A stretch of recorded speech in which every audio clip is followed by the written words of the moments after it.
The Silence of the Night, Part 3 of Awake in the Nightland. The foes of the last redoubt are numerous. I've mentioned many so far. These are the most fascinating parts of this universe, and so let's talk about them a little more.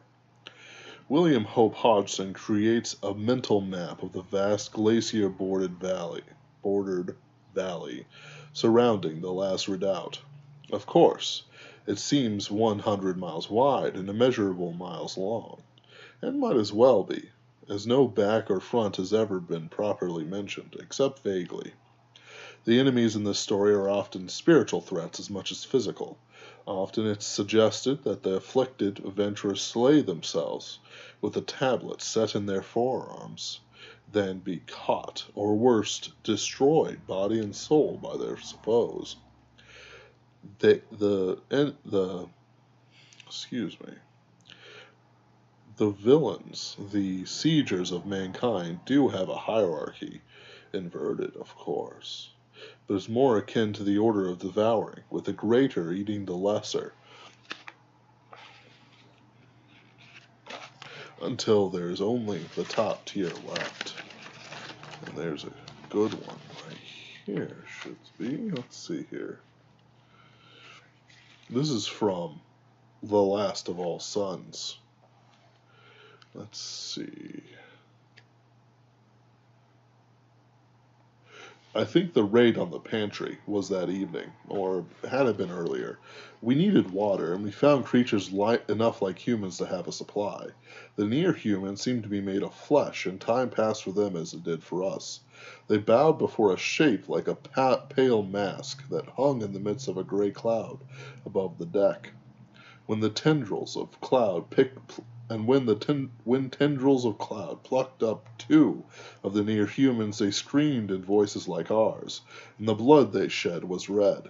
We waited in silence, hidden, until the manifestation of the pallid mask had withdrawn, leaving only mortal and three-dimensional enemies in the chamber. And then they fight.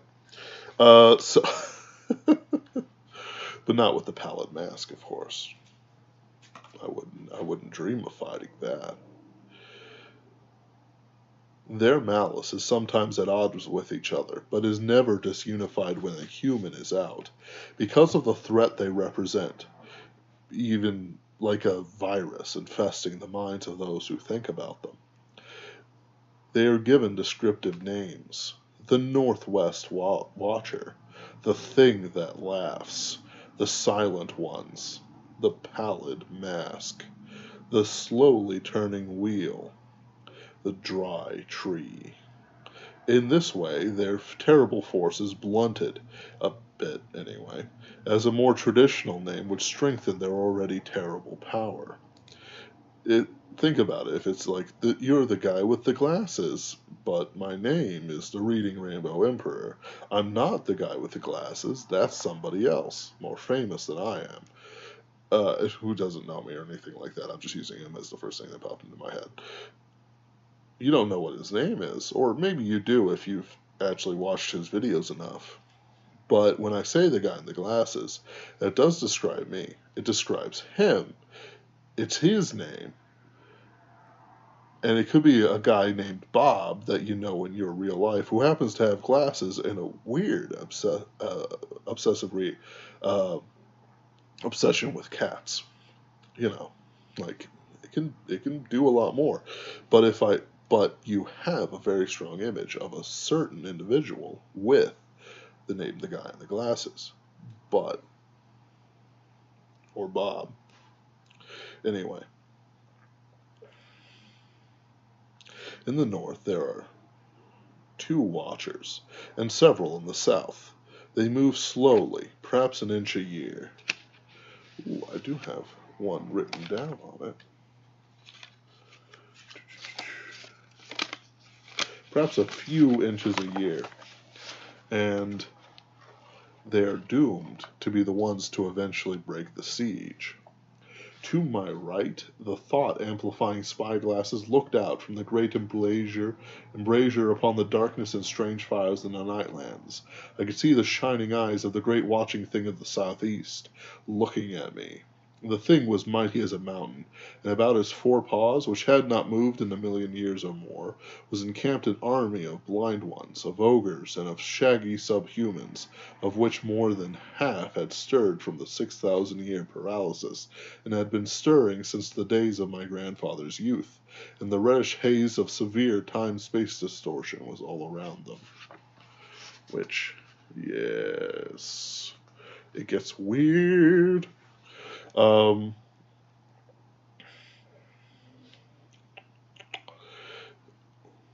They may not need food, or feed on things more spiritual than bread. Each is a commander of hosts, it seems, or have special talents or limbs that aid in their work. Others are interfered with by good powers and thwarted for a time. One is ringed about by a crown, and another has a light shining into its eye to blind it, and another one has a dome of white light that seems to stand before it, so that it has to push it down with its great paw over 1,000,000 years until it's back down into the ground and it can continue. Others are, they sometimes invade the dreams of the masses of humanity within the Great Pyramid, which is their ever-eternal aim. It is one of their numbers who will crush the gate and let in the hordes. Yet more terrible in my mind are the silent ones, which ignore or attack man seemingly at random,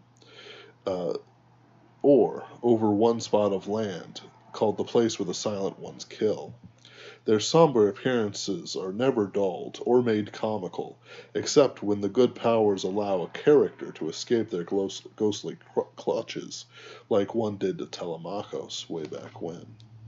I described their look in the first video I did in this series, which was Telemachus being surrounded by them. Then a star shone down and freed him. Very good scene, I think. Very nice. I'm not going to read it, though. It is they who minister to the House of Silence, from which no report ever comes, and from those who enter they are destroyed and can no longer reincarnate. There's a very good one in this one. This is from Cry of the Night Hound. I was very near the House of Silence when I crawled from the bank and hid beneath a moss bush. All the ground near the hot stream was covered with spore and moss, adding mushrooms and puffballs. It is very soft underfoot, but the spore bruise easily, and changes from dark to pale where it is bruised, so that footprints would last for many hours, and be seen from a distance. I moved very carefully, to tread only on moss or hard stone, and in one place I crawled on my belly for several hours, keeping a low line of moss bush as a thin cover between the house and me. In one place the moss bush was broken, and I saw up the slope, and the house was much nearer than I thought, and I feared some influence was trying to draw me against my will into those doors that never close. I saw the house from an angle no living person had ever seen, for the back parts in the yard of the house was very clear to me. Here I saw a nine-sided structure, roughly half as tall as the house itself, with open doors, built along similar lines as the doors of the house, one in each face of the building. Looking into the open doors, I saw a strange nothingness, an ever-opening abyss, for the nine-sided structure, by some bent geometry of torn space, was larger within than without, and I could not shake the notion that something in that abyss, as if peering out in all directions from those doors, saw and rejoiced in the silence created by the house and spread from it. I understood next the meaning of the other small buildings and tall stones standing so quietly nigh upon the house. There must be something about the House of Silence which makes it even more terrible than the other horrors of the Nightland, more terrible than we suspect, for even the nameless powers of the land do homage to it. Yes. And then she runs away from it. There are giants and abhumans who are fleshy and are close enough to humans to guess at their origins. The giants manufacture weapons and build crude buildings, while the abhumans act as troops, more cunning perhaps than the giants in battle. They have a heart of stone under their skin, and there are also humped men in the far north beyond the canyons and the mountains. Then there are beasts like the night hound, which are poisonous, vicious, and a near death sentence in a one-on-one fight. Less ferocious beasts have no less poison, nor are less deadly, despite perhaps being more slow or more fragile. Strangest still are the inanimate objects given animation. The slowly turning wheel, the pallid mask, the dry tree, that obelisk I read from in my second video. There are dreadful lights and things unseen that almost all destroy the soul or poison the body. Some never show up except to slay the underlings for feed. Others show up out of nowhere for seemingly no reason, on some business. Slay yourself. It is better to die than to be destroyed by one of them. The Silence of the Night is a bit harder to describe somehow than the others, mainly because it handles future time travels and those sort of shenanigans, which are always frustrating, even though John C. Wright is a master at handling a lot of them. The logic will not properly add itself back up in a glance in the story, but will over future readings. Aeneas, the main character, is visited by a ghost from the future, which offers him information that will change the future and add lives to the life of mankind. A ghost cell, which, by the way, is a very cool name, can be constructed to preserve a man's soul beyond death. In this way, they can outlive their bodies for a very long time, despite the finality of the conquest of man. His father, Serapis, being dead, is the target of the prototype, and so Aeneas goes into the night. After some of the usual adventures slaying some monsters, and I'll do a good one right here. Silence of the Night.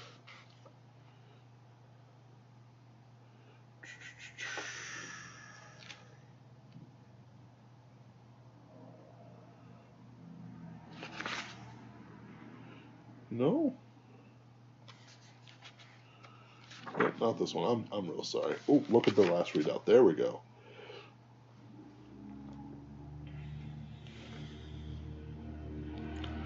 Dead goes out into the night after some adventures. He looks out into the. No, this isn't it.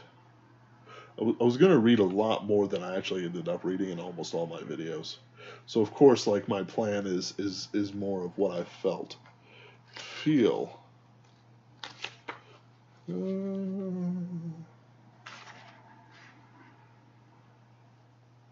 Let's see here.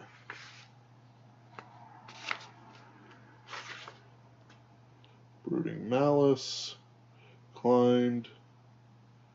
I saw the balconies and lanterns my home. Oh, there we go. I halted on a small shelf of rock, the bright light now below me like the sea I have seen in my dreams. The shadows I saw moving in it, only one explorer had before claimed to have seen, and his report was much doubted, for it came from one of those dark ages in human history where the records of the middle and higher cities of the pyramid were not well kept. At times I thought they were rounded huts or great worm-like slugs.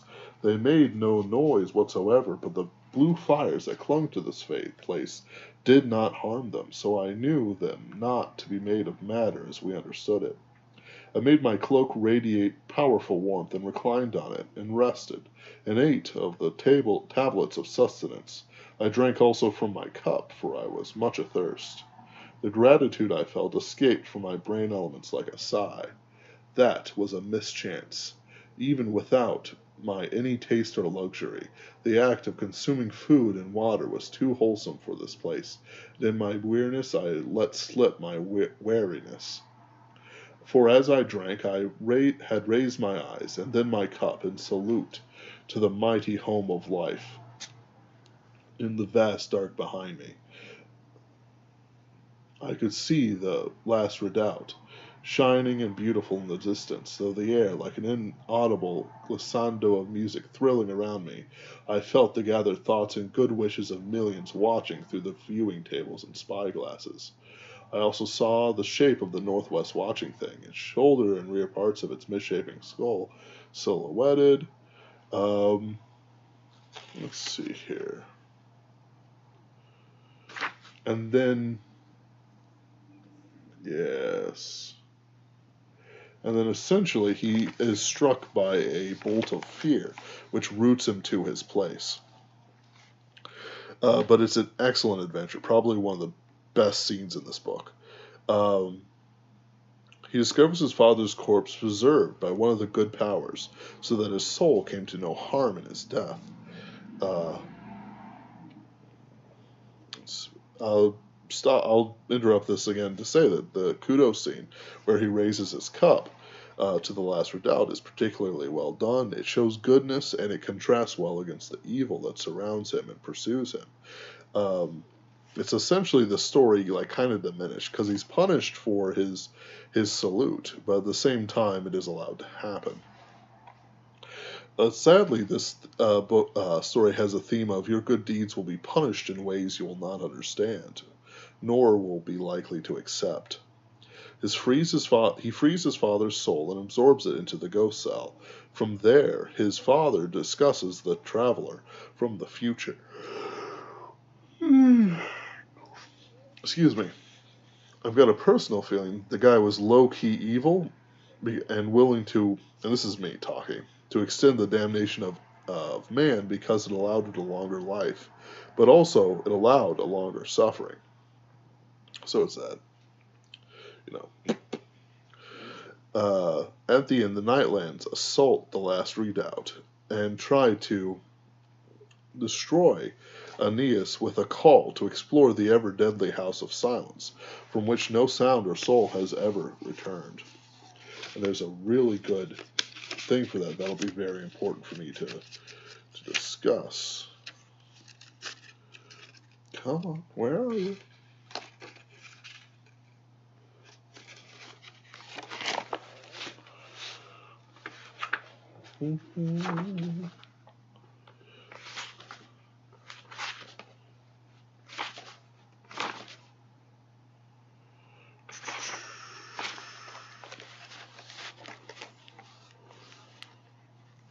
Here it is, the draw of the house.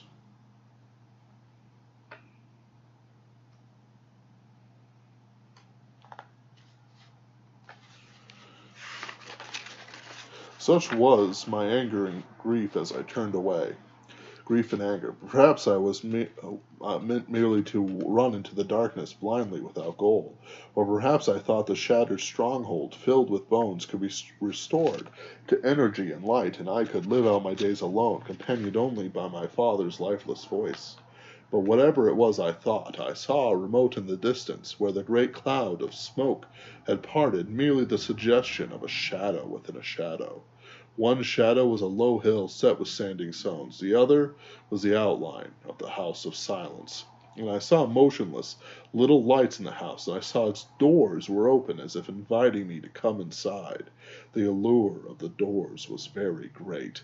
I remember thinking that it would be a heroic deed to go there, since all the members of my race feared it, and I would see what they feared to look upon, and the nameless and unsleeping power that dwelt inside this place. And he is only preserved by the sacrifice of his father. Aeneas sees that his father has nearly unmade himself by doing so, and dashes the ghost cell to the ground. They will not adopt the technology. With his last words, he curses the fate that was given to him, which is actually a very good line. Why, I called out in grief, why is the dark world as it is? Are all promises of hope in vain? I felt the pressure of the silence, the soul-destroying emptiness that issued from the House of Silence creaking against the laboring barrier that protected us. There was no other noise from the nightlands to answer me, except, perhaps, the mocking echo of unearthly scorn from the country whence comes great laughter. Now this is like this is the winteriest of the storms, bleakest even. It is spare with his characters. It has fewer variety in monsters than other stories. Its scarcity works better if it was alone and not compared to its brothers, which is strange, I guess, but makes sense to me. Gone are the millions, except when they're needed. The future traveler is a strange conceit, and honestly, it doesn't really work with me. The story isn't quite where it needs to be either. I feel that the connection of son to father is weaker than father to son, and I'll talk about that a bit. And honestly, the idea of like generations of men and his being the 17th and then the next one being the 18th doesn't work very well with me because I have a very hard time differentiating one generation from another. In his later work, the Count to a Trillion series, you can differentiate the men and their various subspecies with the swans, with the myrmidons, with the fourth men, the fox maidens, then finally with the patricians. They're all different. They all have their own little thing, and it sort of like goes down until you're at generation 6 with them, which is the men without chests. Um, I also have a hard problem connecting to Aeneas, but that might now, due to what I call sin, I have no strong relationship with my father. Um, I cannot emphasize with Aeneas for very personal reasons. He made choices that I would never make, straight up. Like I wouldn't go out. If I knew my father was dead, of course. If he lived, that's different. But if he was dead, no. And I wouldn't worry about his soul because obviously his soul is supposed to be gone already, or it's preserved by this or that. You know, it's I can't. Part of it is that Aeneas is not mourning his father very much. Having been crippled at 2 points for the emotional heart of the story, Aeneas's goals are hard for me to connect to. It's not that there needs to be, I'm so Aeneas, but I knew I wouldn't go out to the Nightland for any amount of money. In fact, neither was Aeneas until the future traveler tells him about the ghost cell. Mankind might have evolved, but their heroism, not so much. In fact, the greater general malaise of the end of man that comes is kind of hard for me to accept. Unlike all the other reading worthy stories in the original in this collection, it has the least amount of hope, heroism, and the most amount of despair. John C. Wright mentioned that he wrote it from a position of despair when he was certainly not in despair, that is, he had become a Christian. Essentially, he didn't have the right spirit to produce it as it needed to be produced, and might have forced it to be something that really it probably couldn't support. Much like how a vampire angsting about his true love while playing an instrument is a great scene. If it's got the right spirit to it. But it's not a great scene if he's like playing a kazoo, going brr, brr, brr, brr, brr, but violins, organs, trumpets, provided like the vampires from New Orleans, it's which is good idea, by the way. And Southern Gothic is a thing, it's great. But if he's like pulling out a tuba, and he's trying to pull out his angst or a slide whistle, or a vuvuzela, it doesn't work. They're not what you want. It doesn't portray soulfulness for a creature with no soul. Unless it's a parody. Like, if it's a parody, do the vuvuzela. Like, he swirls his cape, puts up his arms, pulls out the vuvuzela, and you're like, what? And then he starts playing, like, Dies Irae or something like that. That would be very funny to me. This might be longer than the other one. Ugh. Overall, though, it's the weakest of the four because it lacks, though not my least favorite, it lacks the qualities that make the Nightland great. Aeneas isn't the hero that Andros, Telemarchus, and Polynices are, or even Antigone. Aeneas's motivations are contrived by something we cannot understand properly until we see how it's applied to the ghost cell. The love between son to father is really isn't all there compared to the first, second, or fourth loves that are discussed, except at the end when the father sacrifices himself for the son. I think there might be something there. Essentially, that the hope Aeneas has to recover his father is weaker than the opposite. Perhaps the story would be better in this manner, which is again how I offer criticism to books. I will not offer criticism to books unless I also offer a way to solve it, solve the problem, while keeping the spirit and the plot points of the book as intact as I can. Anchises, because Serapis isn't thematically untenable name. I'm not even sure. Actually, I should know. Serapis. Yeah, it's a deity from Egypt. That's what I thought. I knew I looked it up sometime, and it doesn't really do it for me. Yeah, he's just one of those deities that show up because of some guy wanting to worship it later.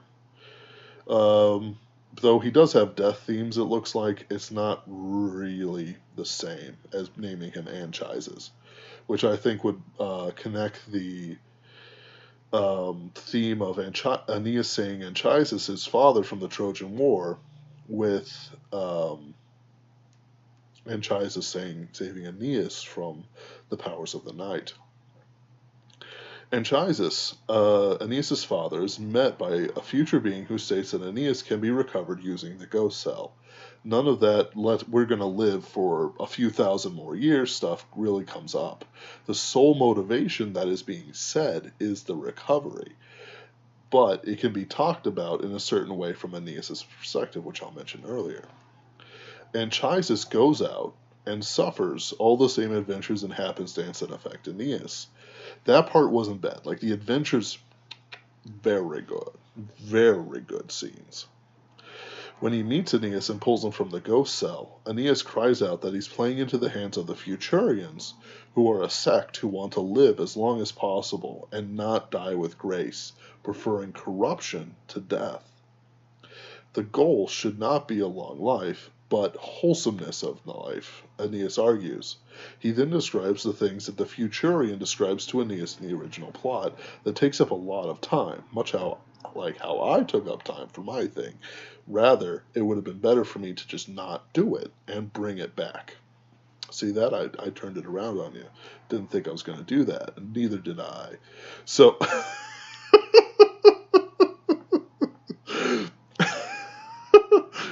Ooh, that last bit surprised me.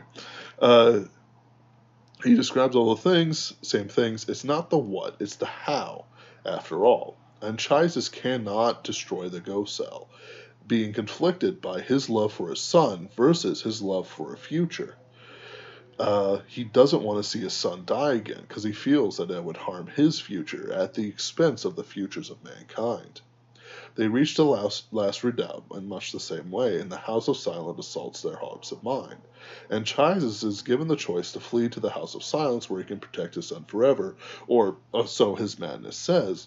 But Aeneas reaches out and speaks the master word to Anchises' very soul and saves him from the lure, much the same way as the ending of this one. In the normal one. Anchises, seeing his son is suffering corruption, chooses death over corruption but keeping him alive, and smashes the ghost cell, and despairs, as Aeneas did in the original tale. It maintains much more of the spirit of the original tale. It keeps the despair from being at the doorstop until the end. It keeps the purpose pure while maintaining the same spirits of the love of a father to son and the love of a future. It is streamlined in the in theme, and the shocking reveal of the end times doesn't affect the desire to go out. It is like an overpowering appetizer and then a mild dinner. But if Aeneas is ghost cell bound, the appetizer has a tang. That is, the Futurian comes and describes what needs to be done. But the dinner remains the star of the show. I spend a lot of thought for ideal Nightland stories, but it's far too long to be included in this video. I will cover it again someday, probably during my anima review. I love the Nightlands. While I don't want to read the same story over and over again, I think that the markers of the Nightlands are more than the monsters in the predicted end of time. It is a spiritual thing. Hodgson, the OG author being a Christian, has that natural hope that shines through. Even if it's only love and the promise of lovers being reunited, it is enough to sustain everything that goes on there. So, in other words, if Anchises has a hope from Aeneas, who can see the future as one of his powers, that they'll meet again in some time, that they'll be father and son again, or I'll be your father and you'll be my son, or something like that. It it would mean a lot more, and it wouldn't be so despairing. Um, yeah. Also, low key, this is like the worst copy edited of the stories, but that's not so important. Yeah, it's like the thing with this story, and I'm going off script here, is that like it's got all the marks of the Nightland and all that jazz. It's got all the hope it could have in certain things, but the overpowering sense of despair from the end. Even though the next story I'm going to review tomorrow is in the end of all time, it's not the same as what this does and puts the characters through. So it creates kind of a lesser experience for it. Not as bad as the dumb and boring and just like politics of Cry of the Night Hound, but it does sort of leave a taste in your mouth that kind of goes, I don't like this, sort of thing. Like you're eating a bit of turned shrimp or something like that. Um, but I think that the whole thing kind of works in the end. I don't think I described the plot very well in this video, but it's kind of hard to do because it relies on the future not existing or existing. Um, that honestly doesn't quite work for me. Um, but it would work if Anchises can't see the future and Aeneas must tell him the future, I think. But again, like this isn't a story that's going to be rewritten or anything like that. I just want to say where my criticisms were coming from and where I think the dismount could have been stuck. This is my third review in a series about John C. Wright's Awake in the Nightlands. And for the record, if an accordion or similar design is in the hands of a grieving vampire, it's a solid maybe. The gray area. I just want to make that clear if you're wondering about various instruments that can be used for dramatic effect. Thank you very much. Though, by the way, gypsies can use it in a sad manner, but that's a very special circumstance. Excuse me. All right, guys. Reading Rainbow Emperor out.